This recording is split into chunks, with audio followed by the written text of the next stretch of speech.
Hello നമസ്കാരം എല്ലാവർക്കും. അപ്പോൾ ബിഗ് ബോസിൽ ഭയങ്കര അടി നടന്നിരിക്കുകയാണ് അല്ലേ, ഷാനവാസും നെവിനും തമ്മിൽ.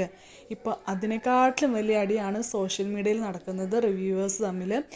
ബിഗ് ബോസ് രേവതി മല്ലു ടോക്സും അതുപോലെ രാജ് ടോക്സും തമ്മിലാണ് ഭയങ്കര അടി.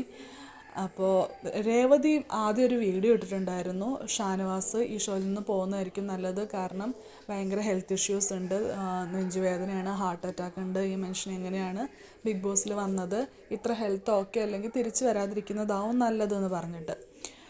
അതിന് റിപ്ലൈ ആയിട്ട് രാജ് ടോക്സ് ഒരു വീഡിയോ ഇട്ടിട്ടുണ്ടായിരുന്നു, വിഷം തുപ്പി നിഷ്പക്ഷ റിവ്യൂവർ ഷാനവാസിനെ ആക്ഷേപിക്കുന്നു എന്നൊക്കെ പറഞ്ഞിട്ട്.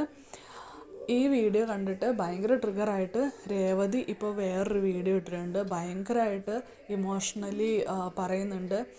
രാജ് ടോക്സിനെതിരെ നിങ്ങൾ കുറേ പേരുടെ കുടുംബം നശിപ്പിച്ചു, കുറേ ബിഗ് ബോസ് കണ്ടസ്റ്റൻ്റ് കുടുംബം നശിപ്പിച്ചു, അവരെ സോഷ്യൽ മീഡിയയ്ക്ക് ഇട്ടുകൊടുത്തു, മാനസികപരമായിട്ട് അവരെ കുറേ വിഷമിപ്പിച്ചു, അവരുടെ വീട്ടുകാർ രേവതിനെ വിളിച്ചിട്ടുണ്ടായിരുന്നു എന്നൊക്കെ പറഞ്ഞിട്ട്. അപ്പോൾ ഭയങ്കര അടിയാണ് അങ്ങോട്ടും ഇങ്ങോട്ടും നടന്നുകൊണ്ടിരിക്കുന്നത്. അപ്പോൾ നിങ്ങളുടെ അഭിപ്രായം എന്താണ്? ഈ വിഷയത്തിൽ ആരാണ് ശരിയെന്നാണ് നിങ്ങൾക്ക് തോന്നുന്നത്?